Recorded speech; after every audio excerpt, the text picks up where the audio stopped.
Hey friends, welcome to the YouTube channel all about electronics. So in this question, we've been given this sequential circuit and here this A, B and C block represents the flip-flops. So here all the flip-flops receives the clock at the same time. And here we have been asked to find the maximum operating clock frequency up to which this circuit can work reliably. So in this circuit, we have been also given the timing parameters for each flip-flop. So here, this T clock to Q is the time delay between the clock and the Q output. So basically, once the clock edge arrives, then after this time, the Q output of each flip-flop will get generated.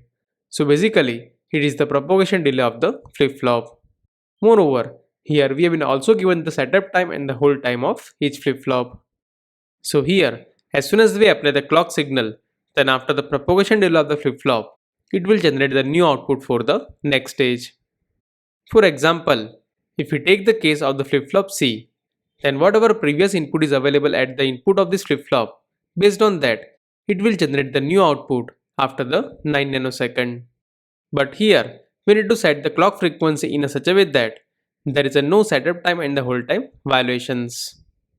And to find that, first of all, let us find the minimum delay path between the two flip-flops. So first, let us find the minimum delay path between the flip-flop A and B. So let's assume that before the arrival of the clock edge, the input to these three flip-flops are X, Y and Z. So based on the X input, this A flip-flop will generate the new output after the 9 nanosecond. And the same will be available to the B flip-flop. So once the new output is available, then that output should remain stable up to the setup time of this B flip-flop. That means between the path A and B, the minimum delay is equal to 9 plus 2 nanosecond, that is equal to 11 nanosecond. So based on this path, the minimum clock duration should be equal to 11 nanosecond. So similarly, now let us see the path number B to C. So if we take the case of the path B to C, then at the clock edge, this Y input will be available to the B flip-flop. And based on that, it will generate the new output after the 10 nanosecond. So this output will pass through the combinational circuit. And over there, it will take 4 nanosecond. That means the new input to this flip-flop Z will be available after the 10 plus 4 nanosecond. And once that input is available, then it should remain stable up to the setup time of the flip-flop. That means it should remain stable at least up to the 2 nanoseconds. That means if we take the path B to C, then the minimum delay is equal to 10 plus 4 plus 2 nanoseconds, and that is equal to 16 nanoseconds. Similarly, let us take the path A to C. So in the path A to C, once the clock edge arrives, then after the 9 nanosecond, the flip-flop A will generate the new output. That means the input to the combinational logic will be available after the 9 nanosecond.